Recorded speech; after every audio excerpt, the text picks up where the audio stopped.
Una vez más, mis saludos a través de este medio de comunicación.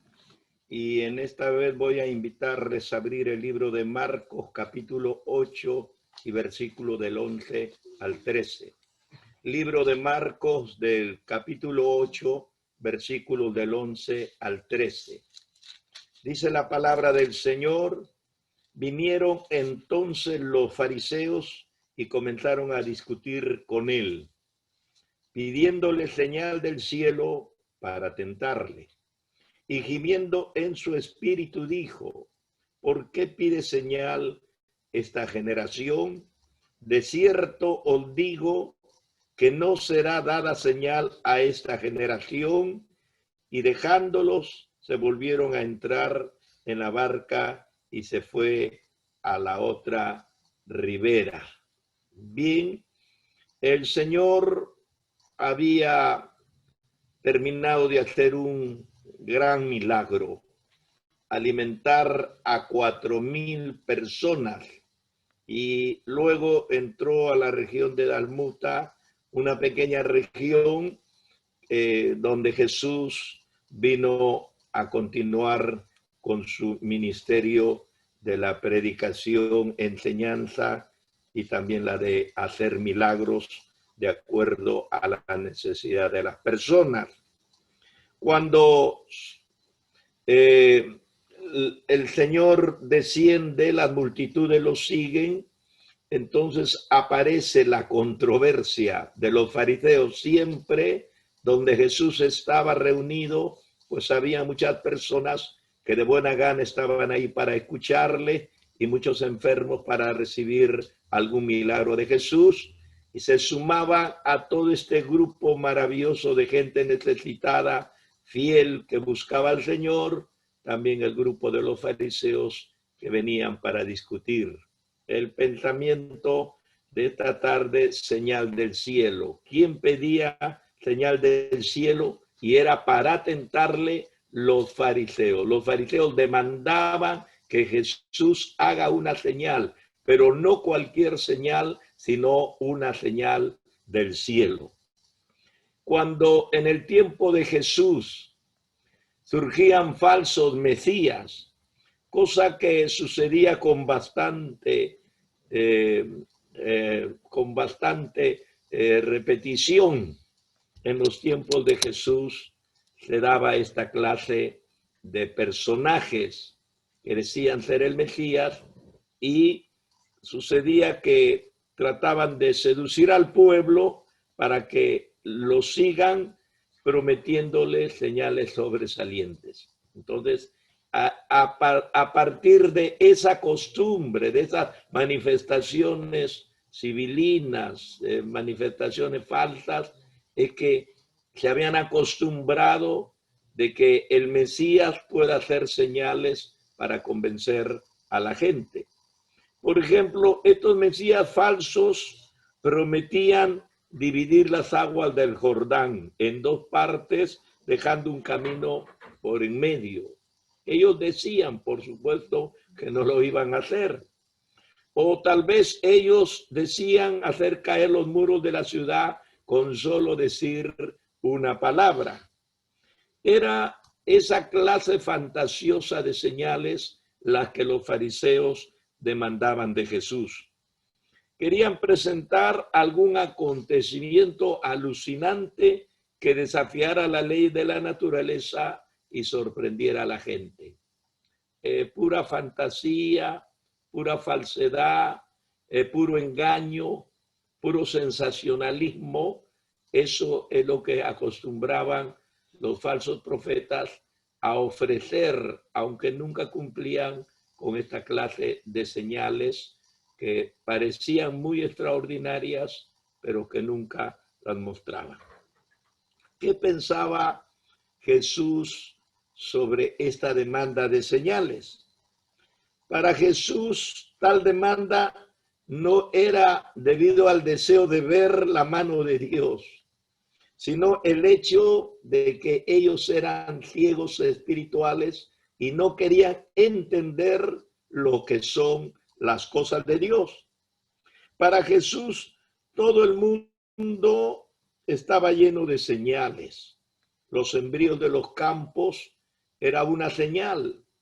Y leemos en el libro de Romanos, capítulo 1, versículos 18 en adelante, que Dios se ha manifestado por medio de su creación. Así que para Jesús la creación misma era una señal del cielo. Los árboles de los bosques, los animales de las praderas, las aguas de los ríos, todo representaba para Jesús una señal de parte de Dios. La señal de un verdadero cristiano, por ejemplo, no es que el cristiano venga a la iglesia para encontrar a Dios. Esa no es una señal.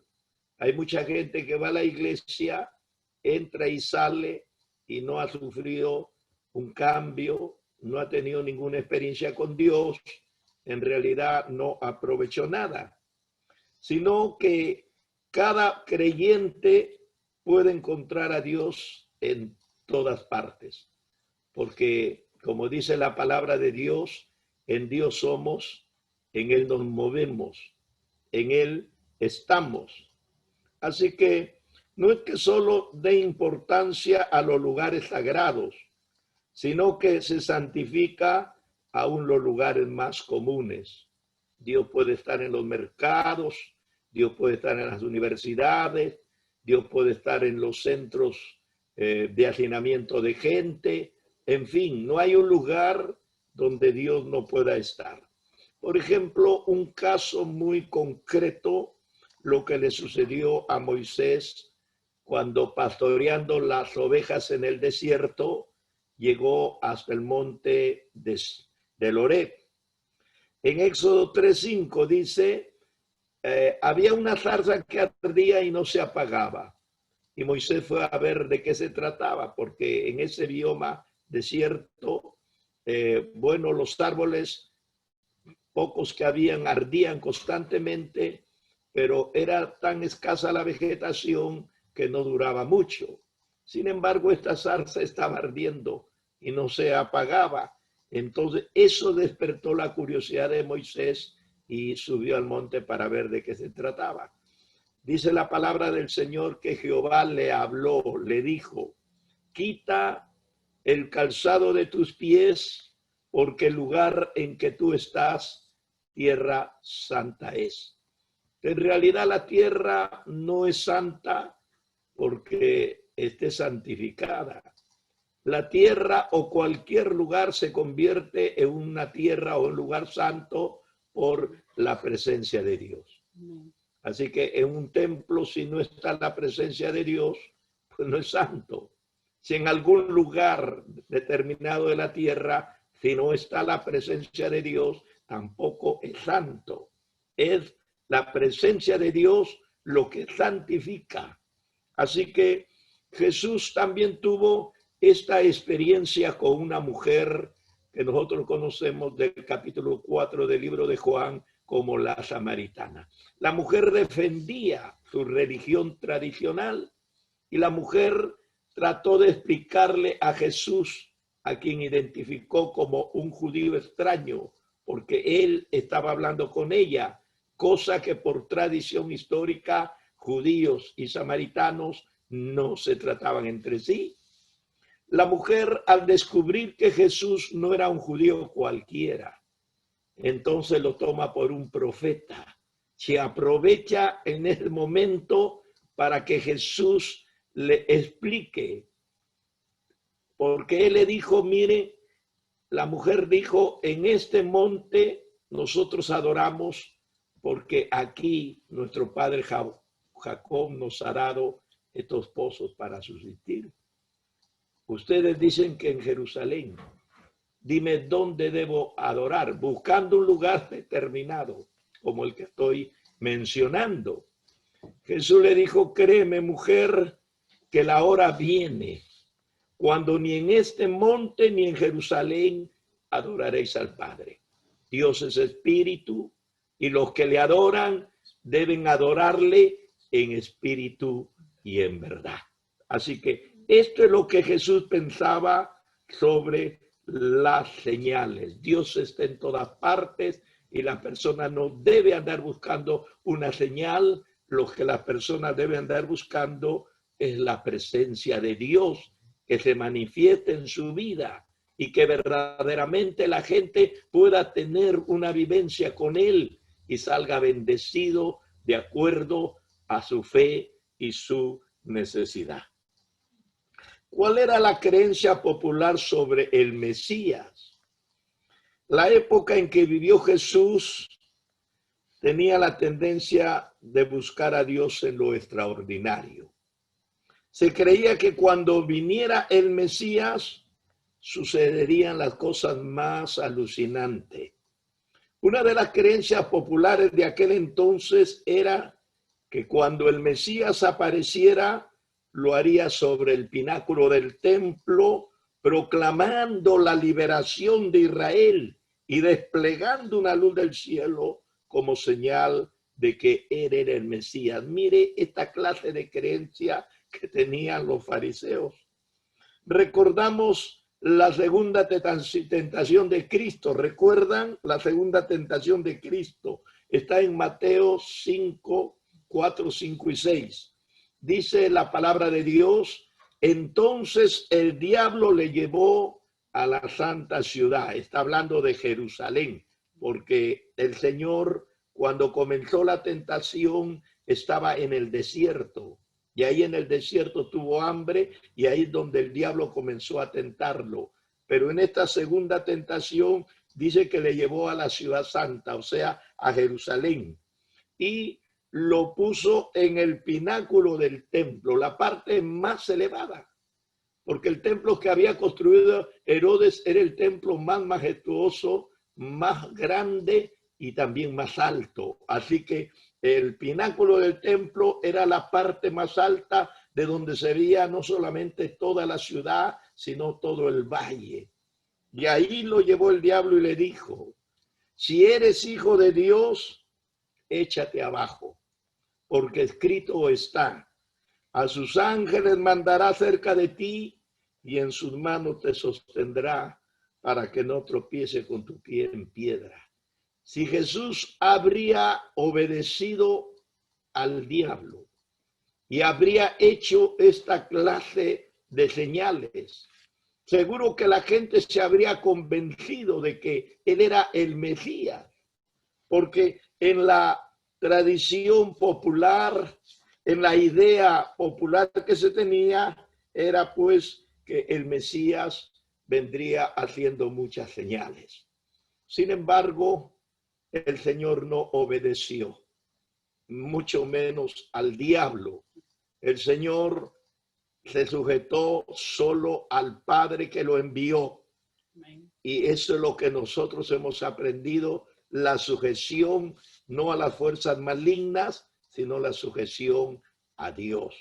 Así que cuando en el capítulo 5 de Hechos, Pedro y Juan fueron apresados por predicar la palabra de Dios en ese gran avivamiento de Hechos 2, cuando el Espíritu Santo vino en el día de Pentecostés. Eso trajo una cola tremenda, porque comenzaron a suceder los milagros, los prodigios, los portentos, las señales. Y por eso Pedro y Juan fueron apresados y llevados ante el concilio. Y les apremiaban, les obligaban que callen, que no enseñen. Les amenazaron. Pero un hombre muy sabio llamado Gamaliel hizo una gran recomendación. Él dijo: si esta obra es de los hombres, en cualquier momento se va a terminar. Y nombró a Teudas, un hombre que apareció diciendo que era alguien, y a Judas.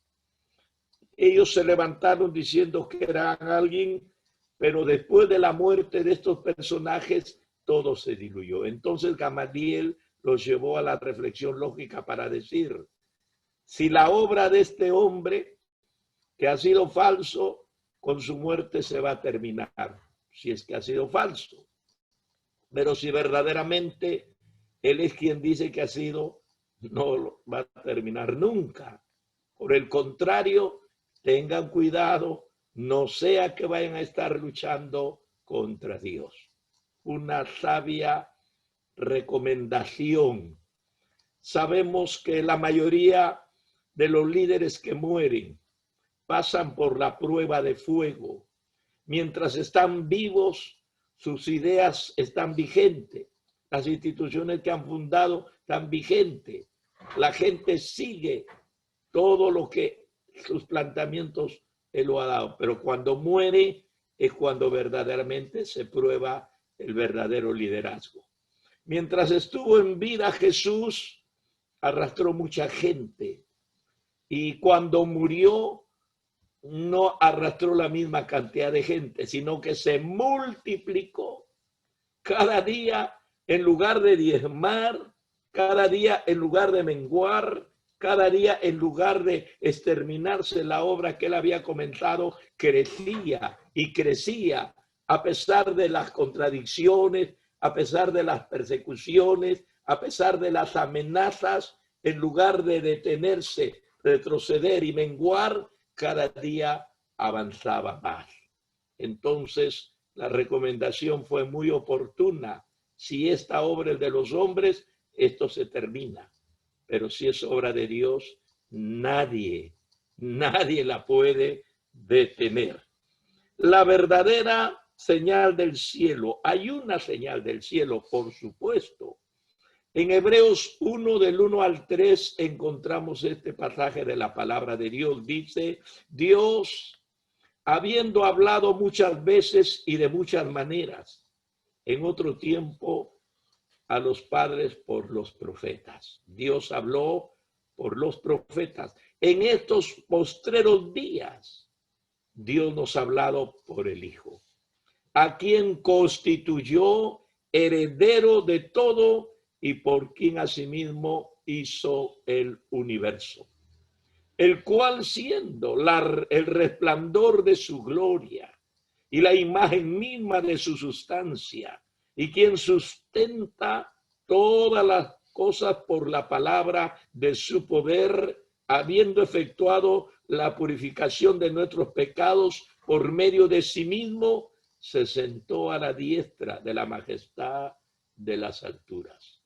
¿Qué señal más grande podemos nosotros encontrar? La ceguera y la desfachatez de los fariseos en aquel entonces era enorme. Ante ellos tenían la mayor de todas las señales. ¿Cuál era la mayor de todas las señales? Jesucristo mismo. Ellos no tenían que haber pedido una señal aparte. Ellos no tenían que haber pedido una señal superior.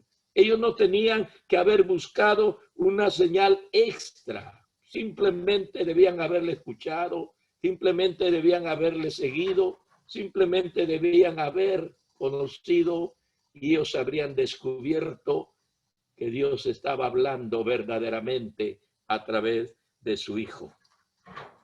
Jesús era verdaderamente la señal del cielo.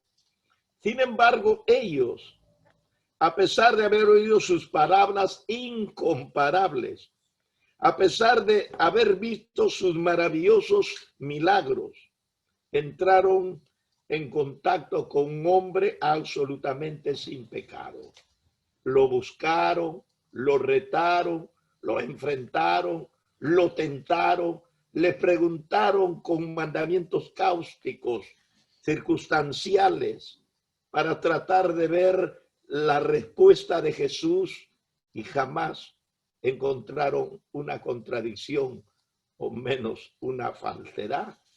De tal manera que ellos estaban o deberían estar convencidos por la presencia misma del pecado, de Cristo sin pecado. Jesús en una ocasión dijo, ¿quién me redarguye de pecado?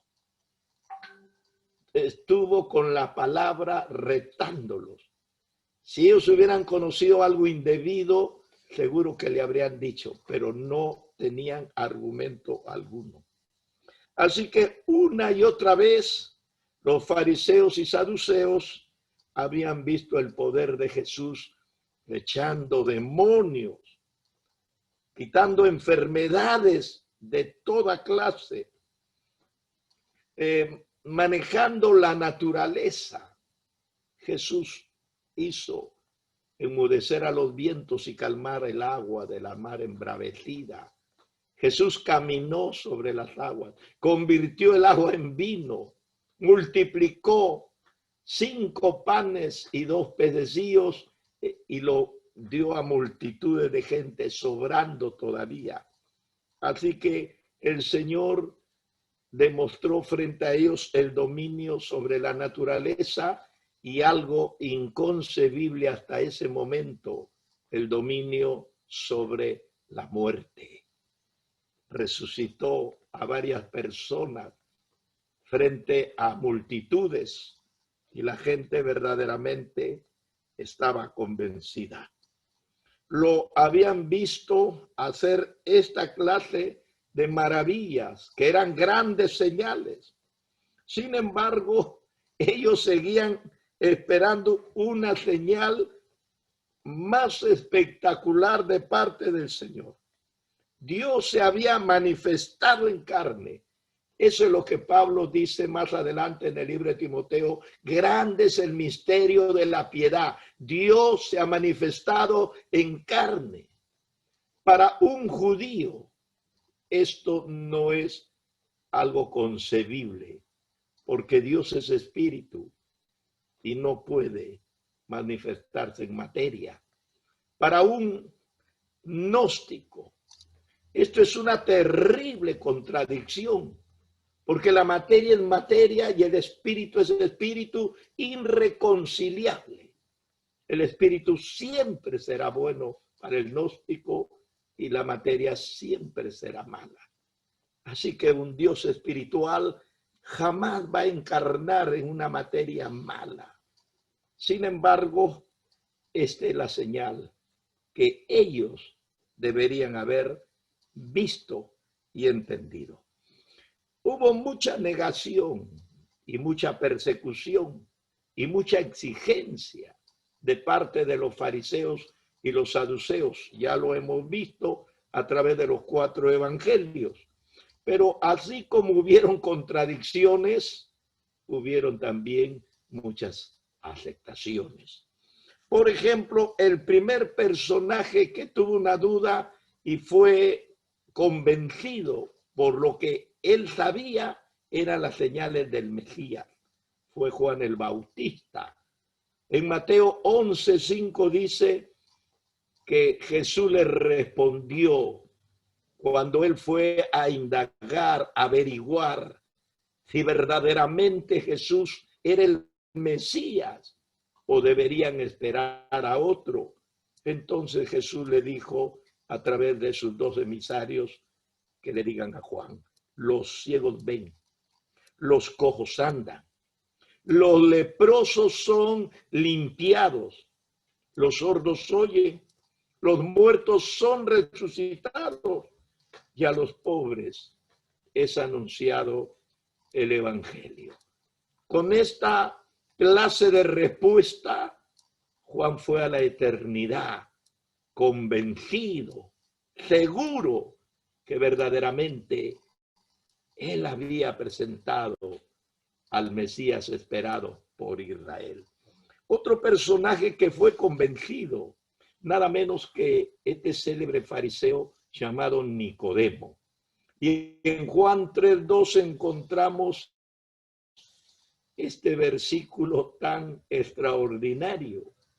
Dice que Nicodemo fue a buscarle al Señor de noche, por temor, por conveniencia, nunca lo sabremos. Pero ahí estaba Nicodemo buscando a Jesús y Juan narrándolo. Cuando Jesús lo entrevistó a Nicodemo, entonces Nicodemo, que vino de noche, le dijo: Rabí, sabemos que has venido de Dios como maestro. Sabemos, intuimos, porque nadie puede hacer estas señales que tú haces si no está Dios con él. Nadie. Solo los que estén de parte de Dios pueden hacer esta clase de señales. Hay gente que lo creyó en el tiempo de Jesús. Hoy en día hay mucha gente que cree. Hoy en día hay mucha gente que busca. Y aunque los milagros no se produzcan como en el tiempo de Jesús, la gente sigue creyendo, sigue buscando, sigue esperando. No quiero decir que el poder de Dios ha menguado, tampoco quiero decir que sus ministros no tengan la autoridad para realizar estas grandes maravillas. No estoy diciendo eso. Jesús lo dijo cuando llegó a Nazaret y quedó totalmente impresionado. ¿Por qué se impresionó Jesús en Nazaret? Por la incredulidad de su pueblo. Y él dijo, no hay profeta sin honra, sino en su propio lugar. Y dice la palabra del Señor que por la incredulidad de los nazarenos, Jesús no hizo muchos milagros. Así que yo no estoy diciendo que Dios no se esté manifestando. Mis respetos donde estamos viendo estos grandes milagros. Por ejemplo, el milagro más grande que puedo ver y que la ciencia no puede competir con el poder de Dios es el milagro de la transformación. Nadie puede cambiar a un hombre totalmente perdido. Nadie puede cambiar a un hombre totalmente arruinado, moralmente arruinado. Solo lo puede hacer el poder de Dios. Si hay millones de personas en el mundo entero que son evidencia de que los milagros de Dios siguen actuando en la vida de las personas. Por ejemplo, el caso de unos alguaciles. Estos alguaciles fueron enviados para detener a Jesús. Jesús había hablado que su cuerpo era el pan y debían de comerlo, que su sangre era el vino y debían de beberla. Y trajo confusión. Así que los mandaron a detener a Jesús y los alguaciles fueron a detenerlo, pero después de escucharle predicar, ellos no osaron siquiera acercarse más, mucho menos tomarlo de preso y traerlo a las autoridades religiosas que lo habían enviado. Cuando ellos regresaron, los alguaciles respondieron, jamás hombre alguno ha hablado como este hombre. Ellos habían escuchado a muchos sacerdotes, a muchos rabinos, a muchos escribas y algunos líderes religiosos en las sinagogas posiblemente disertar, pero jamás a nadie semejante a Jesús. Sus discípulos también estuvieron imbuidos en este aceptar de Jesús. Ellos, cuando vieron que la gente abandonó a Jesús porque el mensaje era fuerte, el mensaje era duro, y Jesús se quedó solo. Entonces Jesús, al ver el abandono de la gente por la fuerza del mensaje, volteó hacia sus discípulos y les preguntó, si ustedes quieren ir, pues pueden hacerlo. La respuesta de Juan en 6, 68 y 79 dice, le respondió Simón Pedro, Señor, ¿a quién iremos? Tú tienes palabras de vida eterna. Y nosotros hemos creído y conocemos que tú eres el Cristo, el Hijo del Dios viviente. Así que, así como hubieron muchos que se negaron a creer, se negaron a aceptar las señales, han habido muchos que le hemos creído al Señor. Gracias a Dios. Y eso es lo que le dijo Jesús a Tomás. Tomás, bienaventurados los que sin ver han creído. Tú has dicho, si yo no viera o no tocara sus heridas, si yo no creyera. Pues estás mirando. Ahora dame tu mano para que toques mis heridas. Dice la palabra de Dios que Tomás cayó de rodillas diciendo, Señor mío, Dios mío. Cualquier persona frente a una señal extraordinaria como la que buscamos, sería impactado y caería igual. Pero la fe no se fundamenta en las señales. La fe se fundamenta en la palabra de Dios. Así que en esta ocasión los que estaban buscando los fariseos era una señal del cielo. Y sobre todo dice la palabra de Dios, ellos no eran sinceros, porque no estaban buscando una señal para convencerse, aceptarle creyendo en él. No, su intención no era. La intención del diablo, en el desierto, lo estaba haciendo que Jesús caiga, lo estaba tentando, seduciendo hacia el mal, cosa que el diablo esperó, como en Adán y Eva los hizo caer, esperaba que este segundo Adán cayera igual que el primer Adán y su esposa. Así que estos señores venían de parte de las fuerzas malignas, y cualquier persona que busca una señal sin tener una necesidad real, de repente usted está buscando la sanidad de su padre, es obvio que lo haga, es obvio que se preocupe, que se desespere y lo demande de Dios en su está buscando la sanidad de su hermano. No estamos buscando señales para tentar a Dios, sino porque tenemos una real necesidad. Eso es otra cosa. Pero estos señores estaban buscando una señal del cielo para tentarlo, tratando de ponerlo a prueba a Jesús. Como hizo el diablo, hay mucha gente insensata que quiere poner a prueba a Jesús. Y sabemos que eso no puede ser. Dice la Biblia que Jesús gimió en su espíritu y dijo, ¿por qué busca una señal esta generación? ¿Cuál es el propósito? Jesús sabía que no era un buen propósito, como acabo de mencionar, por una necesidad real. El leproso que vino a Jesús inclinado dijo, si tú quieres, apeló a su voluntad, porque verdaderamente tenía una lepra que lo había llevado a la maldición y la separación de la familia y del pueblo. Pero estos señores no están buscando una señal porque quieren verdaderamente creer y seguir a Jesús.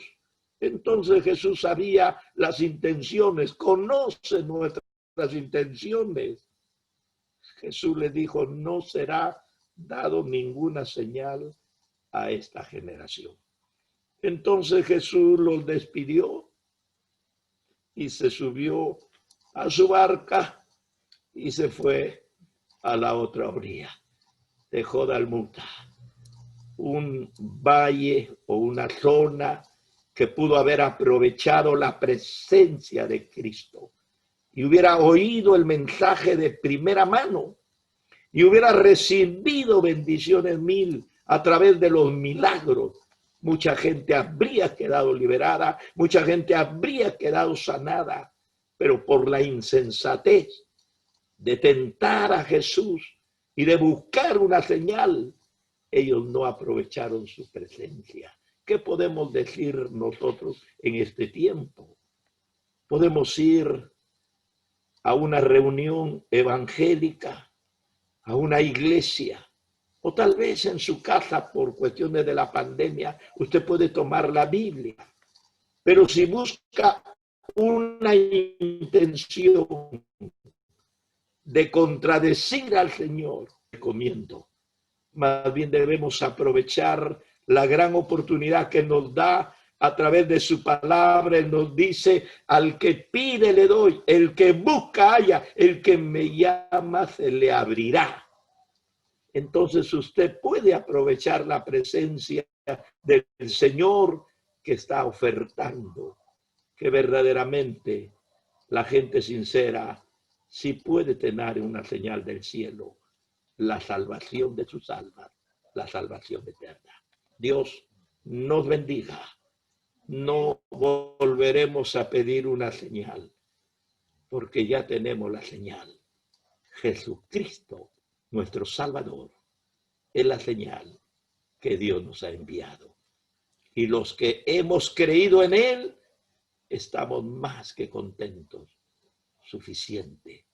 Hemos encontrado la señal que buscábamos. Dios nos bendiga. Bien.